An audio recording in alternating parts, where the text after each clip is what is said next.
आ रहा आवाज? हाँ हाँ बदल जी आ रहा है।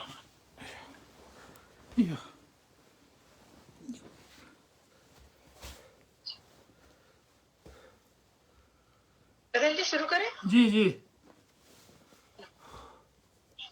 सर्वप्रथम महापरिण तथागत सम्यक संबुद्ध परम पूज्य बोधिसत्व बाबा साहेब आम्बेडकर, परम पूज्य बोधिसत्व डेंग्यू डायसी साइचो जी, इनको मेरा पंचांग प्रणाम।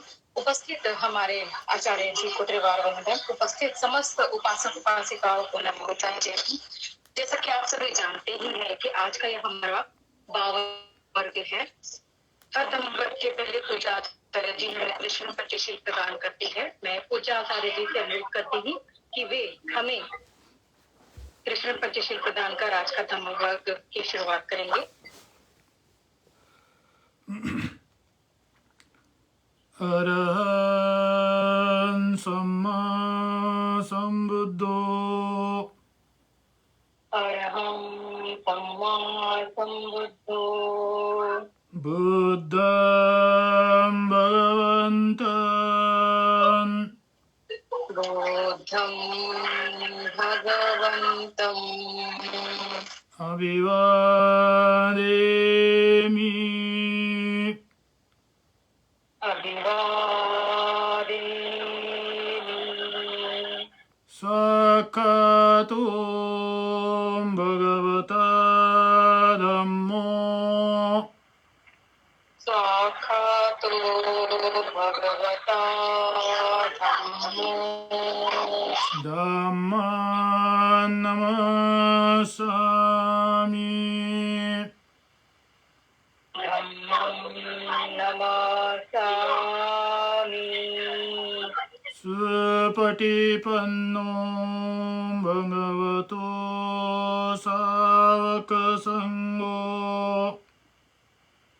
सुपटिपन्नो भगवतो सावकसङ्घो सङ्गं नमामि।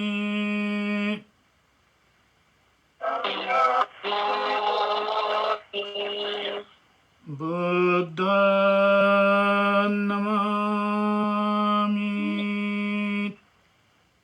बुद्धं नमामि।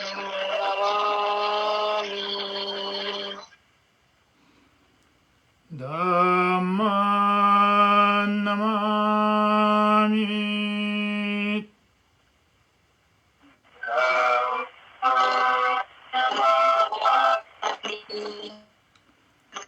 सङ्गं नमामि।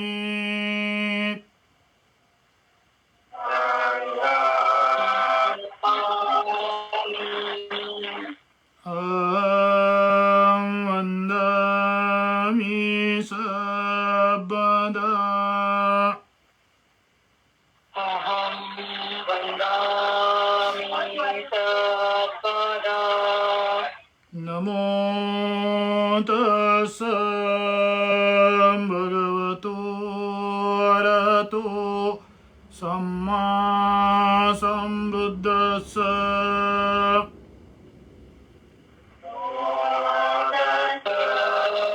भगवतो अर्हतो सम्मा सम्बुद्धस्स। नमो तस्स भगवतो अरहतो सम्मा सम्बुद्धस्स। नमो तस्स भगवतो अर्हतो सम्मा सम्बुद्धस्स। नमो तस्स भगवतो अरहतो सम्मा सम्बुद्धस्स। नमो तस्स भगवतो अर्हतो सम्मा सम्बुद्धस्स। बुद्धं शरणं गच्छामि।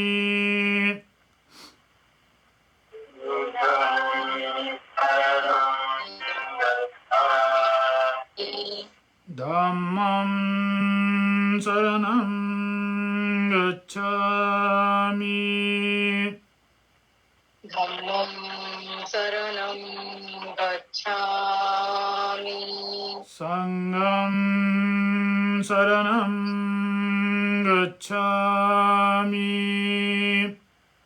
संघं शरणं गच्छामि द्वितीयं बुद्धं शरणं गच्छामि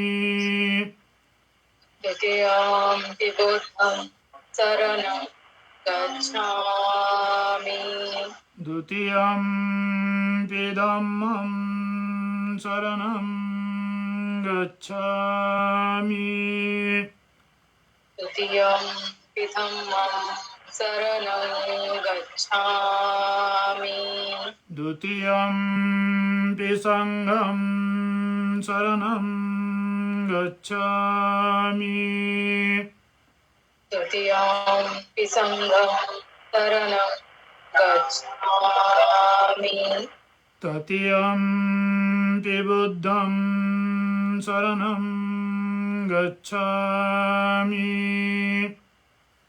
तृतीयं बुद्धं शरणं गच्छामि तृतीयं धम्मं शरणं गच्छामि तृतीयं धम्मं शरणं गच्छामि तृतीयं संघं शरणं गच्छामि तृतीयं संघं शरणं गच्छामि पानातिपाता वीरमणि सिक्खापदं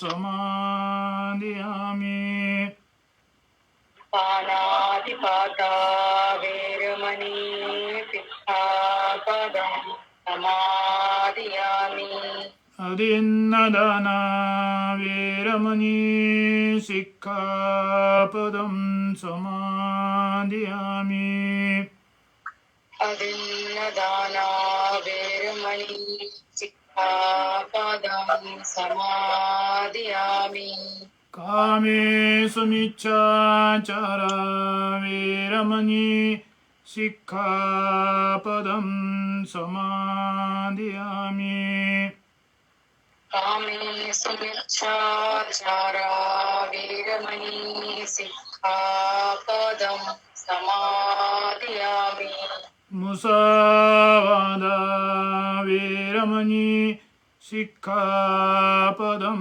समादयामि मुसावादा वेरमणि सिक्खापदं समादयामि सुरामेरयमज्जपमादटाना वीरमणि सिक्खापदं समादयामि सूरामेरमज्जपमादठाना वेरमणि सिक्खापदं समादयामि सब्बपापस्सकरणं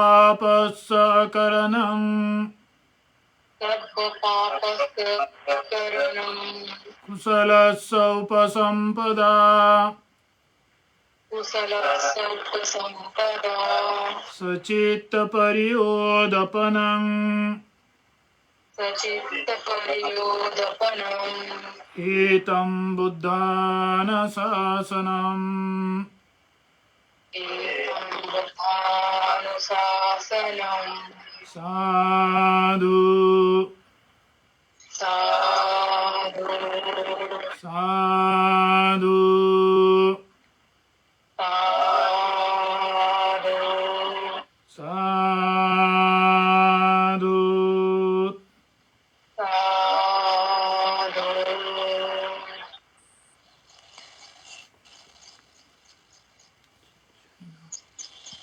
जैसा कि आप सभी जानते हैं कि आज का हमारा 52वां धम्म वर्ग है। हर धम्म वर्ग में पूज्य आचार्य जी हमें एक विषय पर धम्म प्रवचन प्रदान करते हैं। आज के हमारे धम्म वर्ग का विषय है बोधिसत्व देंगे दाइसी साइचोजी भाग 3। मैं पूजा आचार्य जी से अनुरोध करती हूँ कि वे आज हमें इस विषय पर धम्म प्रवचन प्रदान करने की कृपा करेंगे। ज्ञान प्राप्ति प्राण सम्यक संबुद्ध, ज्ञान प्राप्ति का मार्ग बुद्ध धम्म, ज्ञान प्राप्ति मार्ग से चलने वाला संघ, इन त्रिरत्न को पंचांग प्रणाम। आज ये हमारा 52वां वेबसाइट ऑनलाइन प्रवचन माला। आज का विषय है बोधिसत्व देंग्यो दाइशी साइचो पार्ट 3। थोड़ा सा शुरुआत में यहाँ के बंदोबस्त को देर होने के कारण आज का प्रवचन माला लेट से शुरुआत हुआ। मैं क्षमा चाहता हूँ। इसके पहले हमने 2 बार बोधिसत्व देंग्यो दाइशी जी, इनके बारे में, उनके जीवनी के या तो उनके विचार के बारे में ने वार्तालाप किया। आज ये तीसरा प्रवचन माला, आगे का उनका जीवन, आगे के उनके जीवन के बारे में। पहला जो प्रवचन माला था उसमें देंग्यो और साइचो, ये 2 नाम के प्रति आप लोगों को जानकारी पेश किया। उसके पश्चात सेकंड जो वक्त था उसमें उन्होंने अपने जीवन को किस तरह त्यागमय जीवन जिया उसके बारे में प्रवचन दिया। आज ये तीसरा पार्ट 3 है। उनके आगे के जीवन के बारे में आप लोगों के साथ उनके जीवन के बारे में विचार करने की कोशिश करेंगे। आपके 18 साल के उम्र में ही उनको जो मिलने वाला एक राष्ट्र भिक्षु के तौर पर उनको जो मिलने वाला दर्जा था, सम्मान था, अर्थ था, उन सबको त्याग दिया, उन सब से दूर हो गए और अकेले ही उस वक़्त उनके पास बड़े तादाद में सेवक थे, बड़े तादाद में शिष्य भी थे 18वें उम्र में ही। लेकिन उन सबको त्याग कर उन्होंने अकेले जहाँ उनका जन्म स्थल है ये पर्वत में, आज एक ये पर्वत बोले तो मार्फत जापान में ही नहीं सारे दुनिया में लोग जानते हैं, क्योंकि इस पर्वत का इतिहास 1200 साल का है। साथ में करीब 35 साल पहले इस पर्वत को वर्ल्ड हेरिटेज का दर्जा प्राप्त हुआ है और ये एक अनोखा वर्ल्ड हेरिटेज का दर्जा जो है, ये पर्वत को जो मिला वो एक अनोखा है। दूसरे जगह में जो वर्ल्ड हेरिटेज का दर्जा मिला है वो एक ऐतिहासिक तौर पर या फिर उसका बिल्डिंग होगा, वातावरण होगा या घटना जो होती है वो हुआ करती थी, ऐतिहासिक तौर पर इस तरह की घटना हुआ करती थी। ये बिल्डिंग ऐतिहासिक तौर का है, ये वातावरण ऐतिहासिक तौर का है। इस रंग रूप से दर्जा मिला है। परंतु ये पर्वत का एक अनोखा दर्जा है। ये दर्जा के जीआर में लिखा है, दर्जा देते वक्त वर्ल्ड हेरिटेज के जो अधिकारी थे उन्होंने जीआर में ये लिखा है कि इस ये पर्वत को इसलिए दर्जा दिया जा रहा है कि इस ये पर्वत के ऊपर 1200 वर्ष पहले, 1200 वर्ष पहले जिस तरह बुद्ध धम्म का अध्ययन किया जाता था, जिस तरह बुद्ध धम्म की साधना की जाती थी, जिस तरह 1200 साल पहले भिक्षु ने आचरण करना चाहिए, वही आचरण कंटिन्यूता में है, अर्थात आज भी है। इस तौर पर ये पर्वत को वर्ल्ड हेरिटेज का दर्जा मिला है और ये कंटिन्यूटा के माध्यम से मिला हुआ दर्जा बहुत कम जगह, शायद नहीं भी हो सकता है, बहुत कम जगह को मिला है। उस ये पर्वत में अकेले ही, जायदाद नाम तो था ही था, लेकिन जो शिष्य थे या सेवक थे उन सबको अपने जगह में छोड़कर वो अकेले इस ये पर्वत में गए। और उस वक़्त का ये पर्वत बोले तो बंजार पर्वत।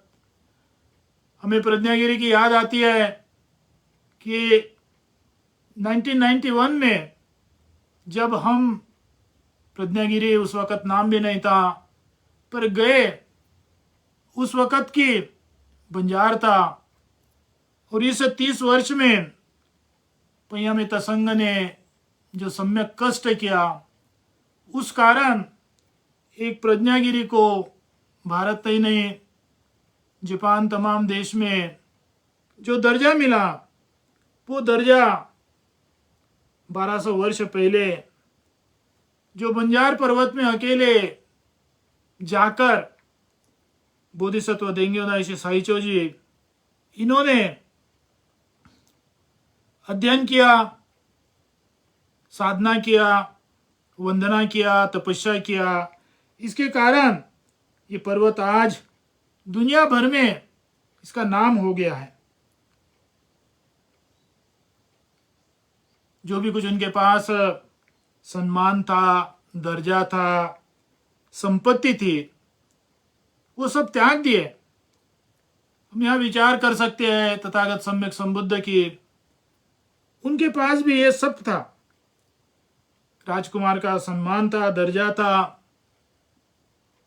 राजकुमार का इकोनॉमिक संपत्ति, ये सब इन लोगों के पास था। परंतु ये लोग जिनको आज हम बुद्ध के रूप में स्वीकार कर रहे हैं, जिनको आज हम बोधिसत्व के रूप में स्वीकार कर रहे हैं, जिन्हें हम परिपक्व मानव के रूप में स्वीकार कर रहे हैं, उन सबको यह जानकारी थी या उन सब ने जान लिया था कि सम्मान, दर्जा, संपत्ति यही आसक्ति का मूल कारण है। और आसक्ति यही तृष्णा को, मानव के जीवन के तृष्णा, दुख को निर्माण करती है। तृष्णा, दुख से वंचित होना हो तो स्वार्थ से, आसक्ति से वंचित होना होगा, उससे दूर होना होगा। आसक्ति मुक्त जीवन जीना हो तो आपको अपने संपत्ति, सम्मान, इन तमाम जो संसार में मिलने वाला पद पदवी है, उन सब से दूर होना आवश्यक है। जैसा कि तथागत ने भी अपने धन संपत्ति, नाम से दूर हुए, बोधिसत्व देंग्यो दाइशी साइचो, बाबा साहब अम्बेडकर, या तमाम जो बुद्ध धम्म में जिनको हम अपने जीवन का आदर्श के रूप में स्वीकार करते हैं, वो सभी ने दौलत, संपत्ति, नाम ये सब को त्याग कर ही जिया है। विशेष करके भिक्षु के पद को, भिक्षु का जीवन ग्रहण करना मतलब सम्मान, पद, संपत्ति से दूर होना होता है। जिसे सम्मान चाहिए, जिसे पद चाहिए, जिसे संपत्ति चाहिए, किसी ने मेरे नाम लेना चाहिए, किसी ने मुझे आदर्श मानना चाहिए, ये भावना को लेकर कोई भिक्षु बनता होगा। नाम के लिए, संपत्ति के लिए, परिस्थिति को बढ़ाने के लिए भिक्षु बनता होगा, तो वो मार्फत चिवर पहना जीवन जी रहा है, भिक्षु का जीवन नहीं। हम जो पीले वस्त्र पहनते हैं, ये दो प्रकार के होते हैं। एक चौराहे के दुकान में मिलने वाला पीला कपड़ा, और दूसरा परंपरागत जो भिक्षु ने पहना हुआ चिवर। आज हमारे सामने दोनों भिक्षु हैं जो कि अपने सम्मान को, पद को, संपत्ति को त्याग कर आसक्ति मुक्त, स्वार्थ मुक्त जीवन जी रहे, ऐसे भी भिक्षु है। लेकिन इसके व्यतिरिक्त आंग में पीले कपड़े डालकर, पीले वस्त्र डालकर, उसका नाम चिवर करके पुकार कर अपने संपत्ति को बढ़ाने के लिए उसका इस्तेमाल कर रहे हैं, अपने पद को, अपने कद को बढ़ाने के लिए उसका इस्तेमाल कर रहे हैं। लेकिन जब तक भिक्षु बनना हो तो वो उन्होंने ही भिक्षु बनना चाहिए जो अपने पद को, अपने कद को, अपने संपत्ति को त्यागना चाहते हैं।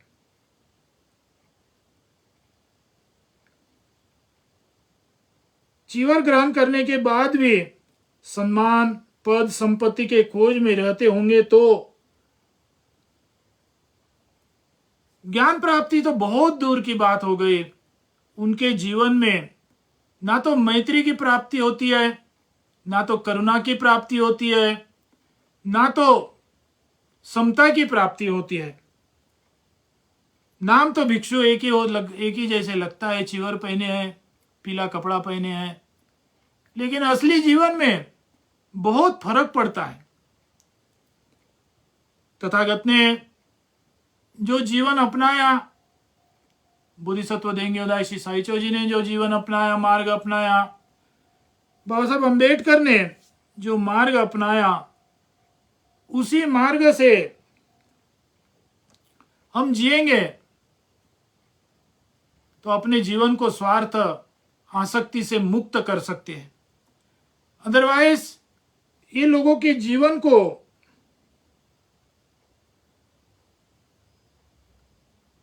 ये लोगों ने जिस तरह का जीवन जिया, उस तरह के जीवन के व्यतिरिक्त हम जिएंगे और विचार करेंगे कि बुद्ध ने, सम्यक संबुद्ध ने जो मानव जीवन का सत्य आनंद, मानव जीवन का सत्य मंगल कितना भी खोजो, वो प्राप्त होना नामुमकिन है। हम चाहते मुंबई जाने को और नाम तो ले रहे हैं, जोर जोर से नाम ले रहे हैं, मुंबई जाना है, मुंबई जाना है, परंतु हकीकत में कलकत्ता के तौर जा रहे हैं, मेहनत तो कर रहे हैं, लेकिन वो मेहनत गलत होने के कारण वो मेहनत सक्सेसफुल नहीं होती है। जो तथागत ने कहा सम्यक मार्ग, जो तथागत ने कहा ज्ञान, प्रज्ञा, इससे हम बहुत दूर का जीवन जीते हैं। तथागत के जीवन से ही 2600 वर्ष पहले जब तथागत अस्तित्व में थे शारीरिक तौर पर, आज हमारे साथ में तथागत का शरीर नहीं है, लेकिन उनका विचार आचार तो हमारे जीवन में है। परंतु 2600 वर्ष पहले जब तथागत अस्तित्व में थे, शरीर से अस्तित्व में थे, उस जमाने से ही बुद्ध धम्म में 4 संघ बनाया गया। भिक्षु संघ, भिक्षुनी संघ, उपासक संघ, उपासिका संघ। ये तथागत के अस्तित्व के जमाने से ही बना हुआ था और इन सभी को त्यागमय जीवन जीने का उपदेश दिया था। थोड़ा बहुत फर्क होता है, जैसा कि कामेषु मिच्छाचारा वेरमणि सिक्खापदम समादियामि, ये भिक्षु के लिए है। गृहस्थी के लिए थोड़ा सा अलग होता है, थोड़ा थोड़ा फर्क तो होता है, लेकिन उसका मकसद एक ही है, मानव के जीवन में से स्वार्थ, आसक्ति ये समाप्त हो, मानव ये त्यागमय जीवन जिए। उस मार्ग को तथागत ने प्रोत्साहित किया था। पता नहीं आज हम 56 वर्ष 66 ईयर्स करीब हो गया बुद्ध धर्म को स्वीकार किया, लेकिन हमारा जीवन जो बुद्ध ने दिए हुए मार्ग से चल रहा है या नहीं। हम त्यागमय जीवन जी रहे या आसक्ति का जीवन जी रहे, हम निस्वार्थ का जीवन जी रहे या अटैचमेंट का जीवन जी रहे। नाम बदल गया लेकिन कर्म नहीं बदला होगा तो नाम मार्फत से बुद्ध नहीं बनते हैं। जब तक नाम के मुताबिक का ही, नाम के बराबर का ही विचार, चिंतन, आचरण ना हो, तब तक हम सही बुद्ध नहीं बन सकते।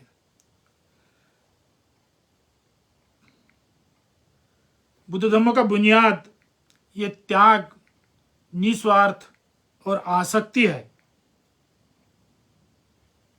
त्याग और आसक्ति का जीवन जिएंगे तो हम अपने जीवन को, संसार में जो दुख है, राग है, द्वेष है, मोह माया है, इसके व्यतिरिक्त भी तमाम जो हमारे अंदर में, हमारे जीवन में या तो कायमता से रहता है या तो वक्त वक्त में जो निर्माण होने वाला दुख, ये दुख से हम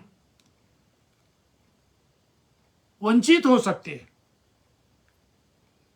वंचित होकर मैत्रीपूर्वक, समतामय जीवन को प्राप्त कर सकते हैं, परंतु हम स्वार्थ या आसक्ति से जी रहे हैं।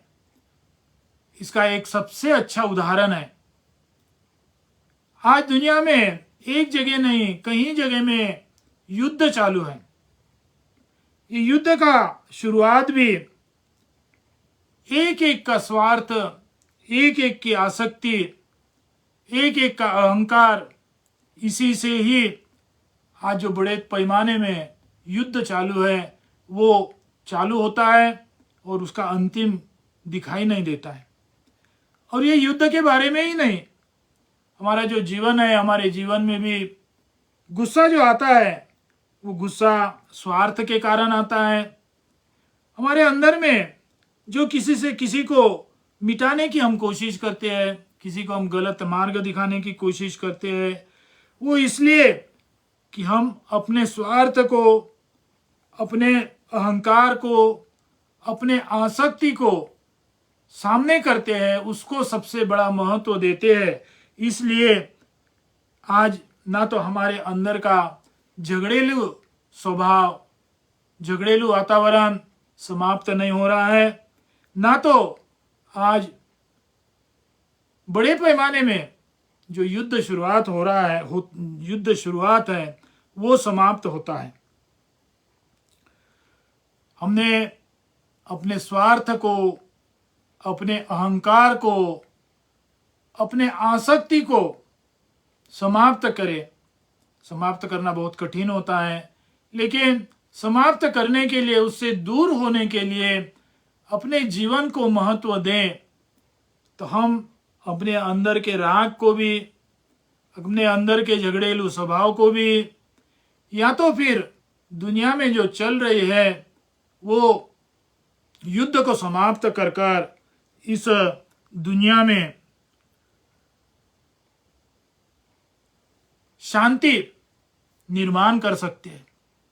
आप ये 3 बार अपने जीवन में उतार कर देखो कि मैं निस्वार्थ जीवन जीऊंगा, मैं अपने अंदर में जो अहंकार है उस अहंकार को त्याग कर जीऊंगा, मेरे अंदर में जो आसक्ति है वो आसक्ति को हटकर जीऊंगा। ये 3 बात को आप अपने जीवन, अपने रोजाना जीवन कदम में, अपने आचरण में उतार कर देखो तो छोटे से छोटे झगड़े तो समाप्त होंगे, बड़े से बड़े युद्ध भी समाप्त हो सकते हैं। और ये दुनिया जो हजारों वर्ष पहले जिस तरह शांतता से संचालित थी, शांतता से चलती थी, उसी तरह चलने को लगेंगे। ये जापान जो देश है, ये देश का बहुत बड़ा हिस्सा या तो पर्वत है या तो फिर समुद्र सागर है, और इतने सारे पर्वत होने के पश्चात भी बोधिसत्व देंग्यो दाइशे साइचो जी ने ये पर्वत ही क्यों चॉइस किया? इसका कुछ कारण है। एक तो बड़ा कारण ये है कि वो जब तक नारा शहर में जाकर 13वें वर्ष में उन्होंने नारा शहर में जाकर जो भिक्षु जीवन को ग्रहण किया, दीक्षा लेकर भिक्षु जीवन को ग्रहण किया, उस वक्त तक वो रोज नाम तो नहीं था, ये करके नाम तो नहीं था, लेकिन उस पर्वत को रोज अपने जीवन में, अपने नजर में देखा करते थे। उनको याद थी कि जहां मेरा जन्म हुआ, जहां मैं 13वें वर्ष तक रहता था, उस मेरे घर के सामने में एक पर्वत था, वहीं जाओ। और दूसरा एक रीजन है, उनके माता ने उनको, उन दंपति को, देंग्यो दाइशी साइचो जी के माता पिता को भी लंबे काल तक बाल बच्चे नहीं थे, वारिस नहीं थे, श्रद्धा वाले भी थे, त्रिरत्न के प्रति श्रद्धा भी रखने वाला घर था, लेकिन इस एरिया का एक आधिकारिक घर होने के नाते, आधिकारिक कुटुंब होने के नाते उन्हें भी लगता था कि मुझे संतान चाहिए, मुझे वारिस चाहिए, ताकि कल जाकर मैं आज जिस पद में हूं उस पद को उसी वारिस को सौंप पाऊं। लेकिन उस दंपति को शादी होने के कई वर्ष तक वारिस नहीं था। एक दिन ऐसा आया कि माता पिता ने ये प्रतिज्ञा किया, ये संकल्प किया, जो ये पर्वत है उस पर्वत में जाकर प्रतिज्ञा करो, साधना करो कि हमारे कुटुंब में भी, हमारे खानदान में भी एक वारिस का निर्माण हो। 21 दिन साधना करने का मन प्रकट किया था। लेकिन ये कहावत है, ये इतिहास में भी लिखा गया है कि 21 दिन का संकल्प किया था, लेकिन 7वें दिन में ही उनको डिलीवरी का वक्त आ गया। उन्होंने बचे 14 दिन को छोड़कर उस प्रतिज्ञा को समाप्त कर घर वापस आए और बोधिसत्व देंग्यो दाइशे साइचो जी, इनका जन्म हुआ। जन्मने की कहानी, किस तरह जन्म हुआ, ये साइचो जी को पता था। तो उन्होंने ये संकल्प किया कि मेरे जन्म के लिए माता पिता ने जो 21 दिन का काल साधना करने का मन पक्का किया था वो कर नहीं पाए, 14 दिन बचे हैं, तो मैं उनके बदले में मेरे जीवन के प्रति धन्यवाद देकर उनके बदले में मैं स्वयं ये पर्वत में जाकर साधना करता हूं। माता पिता ने किया,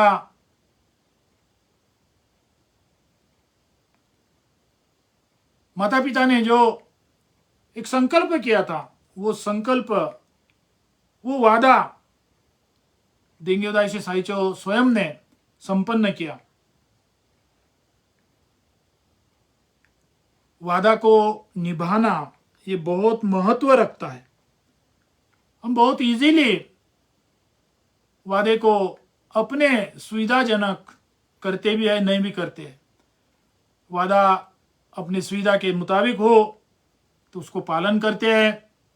वादा अपने सुविधा के मुताबिक नहीं दिखा तो फिर हम उसे भूल जाते हैं, बाइट साइड में रख देते हैं। हमारे जीवन में विशेष करके इंडिया में, भारत में वक्त का पालन करना, वक्त के लिए जो वादा करते हैं वो वादा नहीं के बराबर होता है। अपने रीजन से, अपने कारण से, अपने महत्वता से उसे त्याग भी देते हैं। ये जो हम किसी के साथ किए हुए वादा को निभाते नहीं हैं, ये दूसरे को तो परेशान करते ही है। अगला बेचारा वक्त के मुताबिक, वादे के मुताबिक राह देखते रहता है, लेकिन उसका वक्त बर्बाद होता है, उसको परेशानी हो जाती है।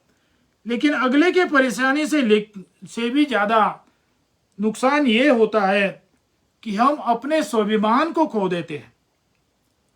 वादा को पूरा ना करने के कारण अगले को जितनी परेशानी होती है, उस परेशानी से ज़्यादा हम अपने स्वाभिमान को खो देते हैं। वादा एक छोटी सी बात है, करने को लगे तो बहुत बड़ी बात नहीं है, लेकिन उसको ना निभाने से हम अपने स्वाभिमान को खो देते, ये बहुत बड़ी बात है। आज का इस हफ्ते का यहाँ वक्त हो गया है।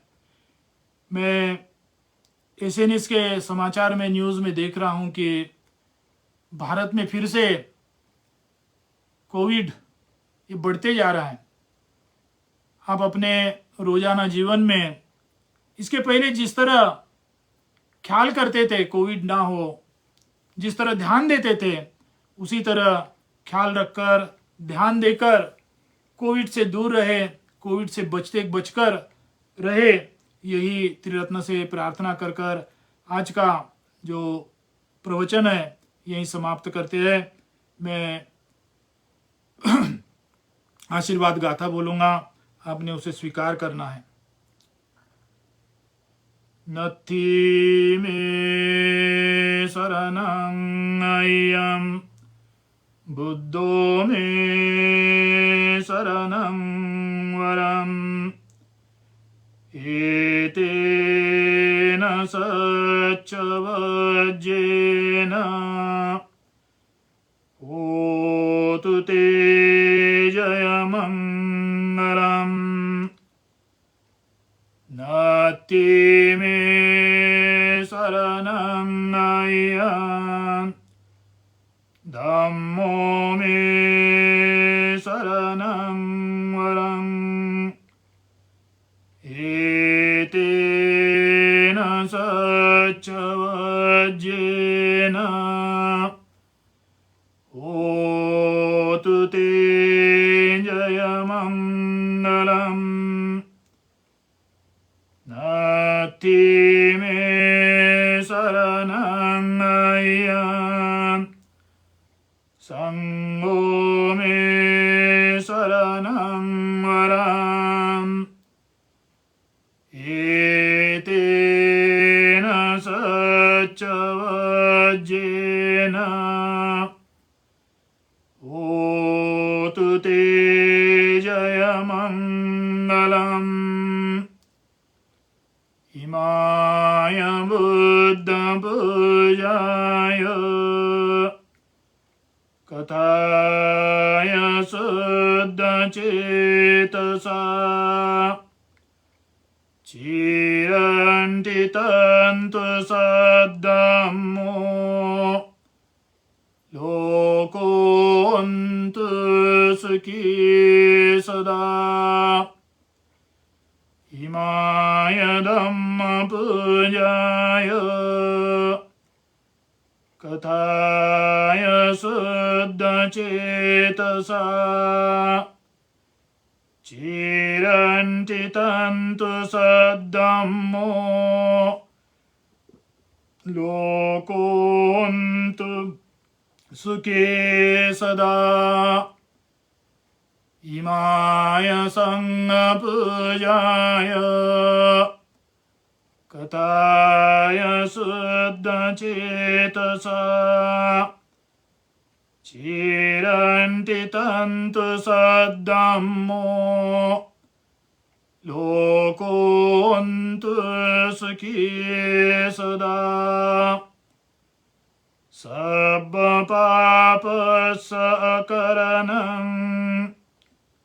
कुशलसौपसम्पदा सचित्तपरियोदपनम् एतं बुद्धानुशासनम्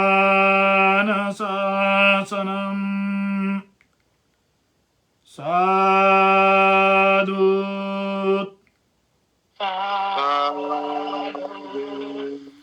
साधु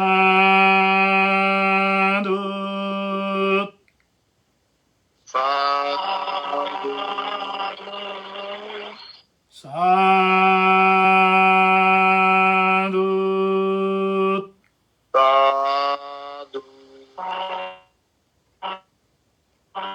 बुद्धं नमामि धम्मं नमामि संघं नमामि। को नहीं पता नहीं, आप आखिरी तक प्रवचन सुनकर बुद्धम धम्मम नमामि कहें तो ठीक होगा। एक यहाँ की प्रथा है, जो प्रथा को पालन कर कर करेंगे तभी ये प्रवचन ठीक आगे बढ़ सकता है। बीच में कोई बोलो नहीं, बोलो बोलो, वरना भी बनते जी। बीच में कोई बोलो नहीं, अभी समाप्त नहीं हुआ है।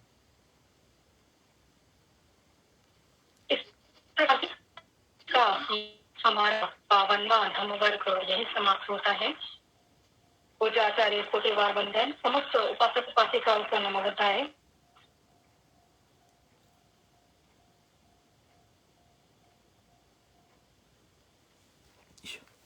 वरना भी बनते जी। ओए।